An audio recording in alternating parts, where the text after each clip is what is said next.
अगर आपने 12वीं पास कर लिया हुआ है और बिहार में होम गार्ड बनना है तो इसका जो ऑनलाइन आवेदन है ना वो शुरू किए गए हैं। अगर आप फॉर्म भरना चाहते हैं तो आपको पता होनी चाहिए कि आप जो है कैसे फॉर्म को भर सकते हैं, क्योंकि भर्ती जो है जिला लेवल पे हो रही है, आप सभी को पता ही है। और 15,000 जो है पोस्ट रखे गए हैं। इसमें जो है आपका सीधी भर्ती होने वाला है, किसी प्रकार की कोई भी परीक्षा नहीं होगा। जो भी आपका फिजिकल होगा उस पे ही मेरिट बनने वाला है। इस वीडियो में जो है पूरी जानकारी बताएंगे, स्टेप बाय स्टेप कैसे जो है फॉर्म को भरना है, पेमेंट कैसे करना है। तो प्लीज वीडियो शुरू से अंत तक लेकर जरूर देखिएगा और वीडियो थोड़ा सा अच्छा लगे तो प्लीज वीडियो को लाइक जरूर कर दीजिएगा। चलिए आज का वीडियो शुरू करते हैं। टोटल जो है 15,000 पदों पे जो है भर्ती निकाली गई है, जो कि जिलावार भर्ती हो रही है। आप अपने जिले के लिए ही आवेदन कर सकते हैं, इन बातों को विशेष रूप से ध्यान रखेंगे। 16 अप्रैल तक जो है फॉर्म को आप भर पाएंगे, तो आपके पास अभी मौका है, आराम से आप फॉर्म को भरिए, कोई भी जल्दीबाजी करने की आवश्यकता नहीं है। अगर आप SC ST हैं या फिर महिला हैं किसी भी कैटेगरी से, तो आपको जो है 100 रुपए का पेमेंट करना है। बाकी आप किसी भी कैटेगरी से आते हैं तो आपको जो है 200 रुपए का पेमेंट यहाँ पे करना होता है। अब कौन से जिलों में भर्ती है इसकी पूरी जानकारी देखेंगे तो इसमें बगहा जो है ना उसमें भर्ती नहीं है। फिर यहाँ पे देखेंगे तो नवगछिया में आपका भर्ती नहीं है, और फिर यहाँ पे अरवल में भर्ती नहीं है। बाकी देखेंगे तो ऑलमोस्ट जो है सभी जिलों में भर्ती है, जिसके लिए अप्लाई कर सकते हैं। सेम ही जिला में आपको अप्लाई करना होता है। इसमें 1 जनवरी 2025 तक अगर आपने कम से कम 12वीं पास कर लिया हुआ है, फिर उसके बराबर आपने कोई भी परीक्षा उत्तीर्ण किया हुआ है, तो आप यहाँ पे फॉर्म को भर सकते हैं। उम्र सीमा की हम बात करें तो 1 जनवरी 2025 तक आपका जो उम्र है ना, कम से कम किसी भी कैटेगरी से आते हैं तो आपका 19 वर्ष होनी चाहिए,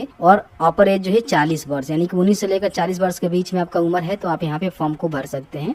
इसमें हम हाइट की बात करें, देखिए अगर आप पूर्णिया और कोसी प्रमंडल को छोड़कर सामान्य पुरुष हैं तो 162.56 सेंटीमीटर यानी कि 5 फीट 4 इंच आपका जो है कम से कम हाइट होनी चाहिए। वही हम सीना की बात करें तो देखेंगे 79 सेंटीमीटर यानी कि 31 इंच आपका कम से जो है सीना यहाँ पे होनी चाहिए। पूर्णिया और कोसी प्रमंडल के जो पुरुष हैं, सामान्य पुरुष के लिए बोला गया है, तो यहाँ पे देखेंगे 157.5 सेंटीमीटर यानी कि 5 फीट 2 इंच भी रहेगा तो फॉर्म को भर सकते हैं, और 30 इंच भी आपका छाती रहेगा तो आप फॉर्म को भर सकते हैं। महिलाओं के लिए बोला गया है कि 153 सेंटीमीटर, और इनका तो सीना की मापी होती नहीं है। और कोई थर्ड जेंडर है उनकी भी जो है महिला के बराबर जो है हाइट यहाँ पे कम से कम 153 सेंटीमीटर होनी चाहिए, तो फॉर्म को भर सकते हैं। इसमें देखिए आपका जो भी फिजिकल होगा ना उस पे ही आपका मेरिट बनेगा, जो कि 15 अंकों का यहाँ पे होता है, जो कि जिला स्तर पे आपका जो है फिजिकल आयोजित की जाएगी। इसमें हाई जंप, ठीक है, लॉन्ग जंप, और साथ ही साथ यहाँ पे गोला फेंक से आपको जो है 5-5 नंबर मिलेंगे, जिसके माध्यम से कितना फीट फेंकेंगे और कितना फानेंगे, और साथ ही साथ आपको बताया गया है कि कितना ऊंचाई आप फानते हैं तो आपको कितना अंक मिलेगा, उसी के भी यहाँ पे आपका मेरिट बनेगा, ध्यान रखिएगा, ठीक है। तो अब यहाँ पे हम बात कर लेते हैं कि इसका जो है फॉर्म कैसे भरना है। अगर आप सारे एलिजिबिलिटी क्राइटेरिया को फुलफिल करते हैं तो बड़ी आसानी से ऑनलाइन जो फॉर्म है वो भर सकते हैं।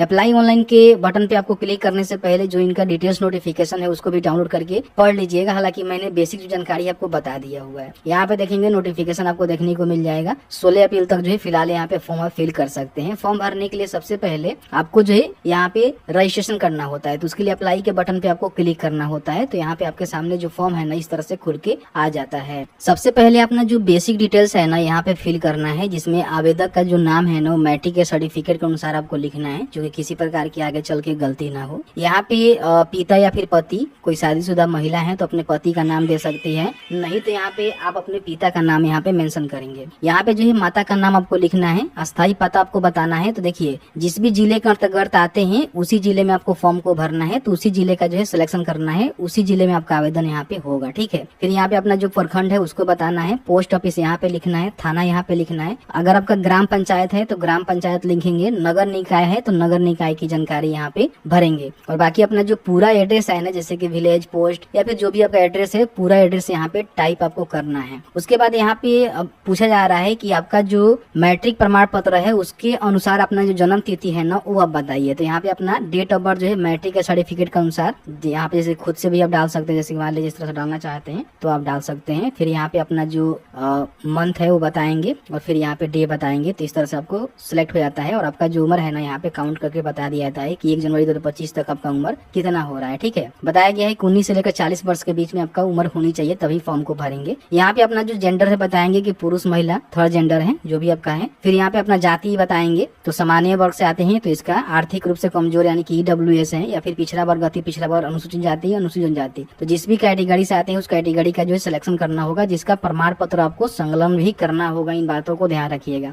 अगर आप स्वतंत्रता सेनानी के नाती पोते नातनी वगैरह हैं तो यहाँ पे यस करके तो उसका जो बेनिफिट है वो ले सकते हैं, क्योंकि इनको जो है रिजर्वेशन का बेनिफिट मिलता है, नहीं तो यहाँ पे सीधे नो करेंगे। आपका जो शैक्षणिक योग्यता है, जैसे कि अभी आप जो है कौन सा क्वालिफिकेशन कंप्लीट कर चुके हैं, इंटरमीडिएट पास कम से कम तो होनी चाहिए फॉर्म भरने के लिए। तो अगर इंटरमीडिएट पास है तो इसको बताएंगे, या फिर आपने स्नातक भी पास किया हुआ है तो बता सकते हैं, आप पीजी आपने किया हुआ है तो पीजी की जानकारी दे सकते हैं। जिस प्रकार से आप यहाँ पे सिलेक्ट करेंगे उसी हिसाब से क्वालिफिकेशन का डिटेल्स आपको डालना होगा। मैं केवल इंटर पास पे ही फॉर्म भरूंगा, क्योंकि मैं इंटर पास का ही फॉर्म भर रहा हूँ। अगर आपका स्नातक पीजी होगा तो देख लीजिएगा। यहाँ पे एक मोबाइल नंबर आपको लिखना है, यहाँ पे एक ईमेल आईडी लिखना है। अगर आपके विरुद्ध कोई भी आपराधिक मुकदमा दर्ज है तो आप बता सकते हैं, यहाँ पे उसका जो भी केस संख्या है लिख सकते हैं, नहीं तो नहीं करेंगे। यहाँ पे 2 पहचान चिन्ह आपको देना होगा, जो कि फिजिकल के समय वेरीफाई किए जाएंगे। कट, तिल या फिर जले कटे कुछ का भी निशान हो सकता है, वो यहाँ पे मोल मार्क या फिर कट मार्क यहाँ पे लिख सकते हैं। ठीक है, तो यहाँ पे लिखेंगे और उसके बाद कंटिन्यू के बटन पे क्लिक करेंगे। यहाँ पे आपको जो है डॉक्यूमेंट अपलोड करना है। सबसे पहले जो है अपना फोटो यहाँ पे अपलोड करना है। फोटो का कुछ गाइडलाइन है जिसको आपको ध्यान रखने पड़ेंगे। आपका जो फोटो है ना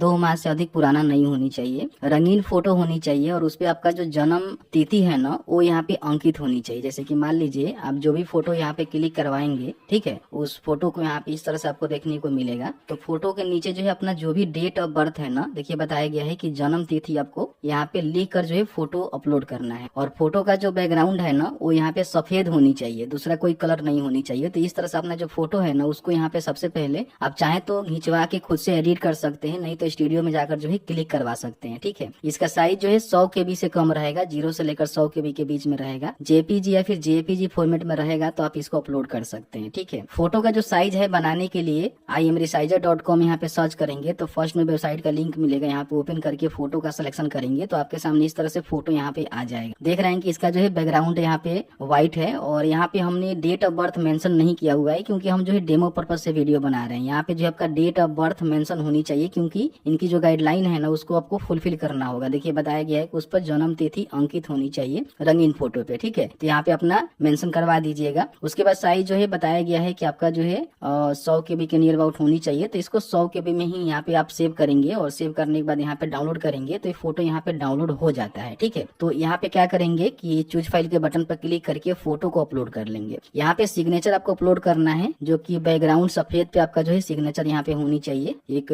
जो मैथ वाला पेपर आता है या फिर जो प्रिंट वाला पेपर आता है ना उस पे अपना सिग्नेचर करके यहाँ पे उसको स्कैन कर लेंगे, या फिर फोटो भी क्लिक कर सकते हैं। मोबाइल से आप फॉर्म भर रहे हैं, 0 से लेकर जो है 50 KB के बीच में उसका साइज होनी चाहिए। जेपीजी या फिर जेपीजी फॉर्मेट में होनी चाहिए। यहाँ पे अंग्रेजी में और यहाँ पे हिंदी में दोनों जो है चूज फाइल के बटन पर क्लिक करके यहाँ पे फोटो को आप अपलोड कर लीजिएगा। बाकी आप साइज यहाँ से आके बना सकते हैं, जो भी आपको साइज अच्छा लगे उस साइज का जो है यहाँ पे जैसे फोटो का सिलेक्शन करके यहाँ पे जेपीजी में अपना जो साइज है वो दे सकते हैं। 50 KB से कम रखिएगा, अपलोड हो जाएगा। ठीक है, उसके बाद यहाँ पे देखिए बताया गया है कि सबसे पहले आपको जो है निवास यहाँ पे अपलोड करना है। जिस भी आप जिले से आते हैं ना वहाँ का जो निवास है ना वो बनवाए हुए हैं, उसको यहाँ पे आप चूज फाइल के बटन पर क्लिक करके अपलोड करिएगा, जो कि 1 साल के अंदर का होना चाहिए, ध्यान रखिएगा। ठीक है, बाकी यहाँ पे जन्म तिथि से संबंधित प्रमाण पत्र, जिसमें मैट्रिक का जो मार्कशीट होता है या फिर प्रमाण पत्र होता है, उसको आप यहाँ पे अपलोड करेंगे तो आपका जो है एज प्रूफ हो जाएगा कि आपका एज कितना हो रहा है। ठीक है, उसके बाद यहाँ पे देखिए जो भी आपका उत्तीर्णता प्रमाण पत्र है, यानी कि इंटरमीडिएट आपने 10+2 पास किया हुआ है, हम इंटर पे ही फॉर्म को भर रहे हैं। अगर आपने स्नातक की जानकारी दिया होगा, पीजी की जानकारी को चयन किया होगा तो उसका भी प्रमाण पत्र यहाँ पे अपलोड करना पड़ेगा, लेकिन मैंने इंटरमीडिएट पे ही फॉर्म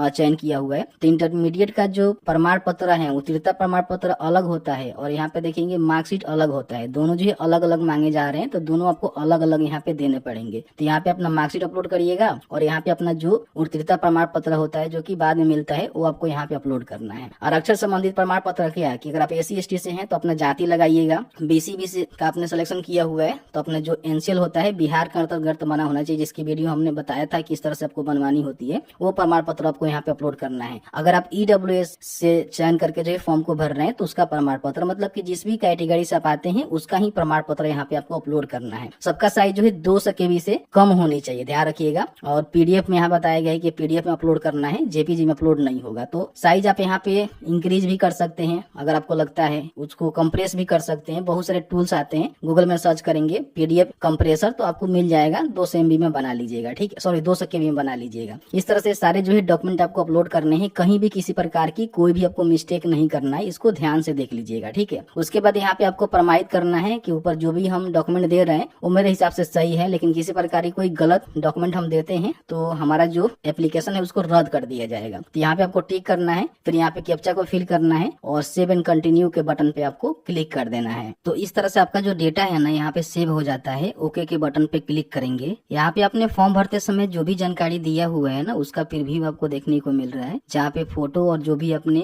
जिला के लिए आवेदन किया हुआ है जिले के नेम यहाँ पे देखने को मिलेगा, और बाकी आपने जो भी जानकारी फिल आउट किया हुआ है सभी जानकारी, और यहाँ पे जो भी आपने डॉक्यूमेंट भी अपलोड किया हुआ है ना वो डॉक्यूमेंट भी आप यहाँ से डाउनलोड करके जो है व्यू कर सकते हैं। एक बार जरूर चेक कर लीजिएगा, ठीक है। यहाँ पे सिग्नेचर भी अपलोड किए हुए हैं, वो भी आपको देखने को मिलेगा, जिसको मैंने ब्लर कर रखा हुआ है। तो यहाँ पे सभी को जो है व्यू कर लीजिएगा, देख लीजिएगा, ठीक है। आपको लगता है कि सही है तो अब आपको कंफर्म करना है, लेकिन लगता है कि नहीं भाई कुछ हमने गलती कर दिया हुआ है, तो अभी आपके पास मौका है एडिट के बटन पर क्लिक करके इसको जरूर एडिट कर लीजिएगा। आपको लगता है सभी जानकारी सही है तो यहाँ पे कंफर्म के बटन पे आपको क्लिक करना है। आपके नंबर पे जो एक ओटीपी सेंड किया जाएगा, जो नंबर आपने पहले दिया था उस ओटीपी को यहाँ पे डालेंगे, वेरीफाई के बटन पे क्लिक करेंगे। तो इस तरह से आपका जो ओटीपी है ना वेरीफाई हो जाता है। ओके के बटन पे क्लिक करेंगे। यहाँ पे आपको जो है पेमेंट करना है, तो जो भी आपका एप्लीकेबल पेमेंट होगा, जैसे कि मेरे कंडीशन में 100 रुपए करना पड़ रहा है, हो सकता है कि आपके कंडीशन में जो है 200 रुपया यहाँ पे लगे, क्योंकि कैटेगरी के ऊपर जो है डिपेंड करता है। तो यहाँ पे मेक पेमेंट के बटन पे आप क्लिक करेंगे। आपके सामने जो है पेमेंट गेटवे यहाँ पे देखने को मिलेगा, जिसमें कार्ड आपके पास है तो उससे पेमेंट कर सकते हैं, यूपीआई से करना चाहते हैं, क्यूआर कोड से करना चाहते हैं, नेट बैंकिंग से करना चाहते हैं। मल्टीपल आपको ऑप्शंस देखने को मिलता है, जिसके माध्यम से यहाँ पे अपना जो पेमेंट है ना उसको आप कंप्लीट करेंगे। तो इस तरह से आपका जो पेमेंट है ना कंप्लीट होता है। ओके के बटन पे क्लिक करेंगे। तो इस तरह से आपका जो एप्लीकेशन है ना यहाँ पे सबमिट हो जाता है सक्सेसफुली, और आपको जो है एप्लीकेशन नंबर यहाँ पे दे दिया जाता है, और बाकी जो भी आपका register mobile number mail ID है वहाँ पे जो भी आपका टेम्पोररी पासवर्ड है ना उसको यहाँ पे सेंड कर दिया जाता है। अब यहाँ पे आपको लॉगिन के बटन पे क्लिक करना है। अब यहाँ पे लॉगिन का जो है पेज आपको देखने को मिलेगा। आपको जो भी रजिस्ट्रेशन आईडी मिला हुआ है, जो पासवर्ड मिला हुआ है आपके नंबर पे, उसको यहाँ पे डालेंगे, कैप्चा को फिल करके लॉगिन। कई सारे लोग कहेंगे कि मुझे जो रजिस्ट्रेशन आईडी पासवर्ड नहीं मिला हुआ है, तो आप यहाँ पे अपना जो रजिस्ट्रेशन नंबर है उसको यहाँ पे फॉरगेट कर सकते हैं। तो इस पे आप क्लिक करेंगे तो यहाँ पे अपना नाम डालेंगे, अपने फादर या फिर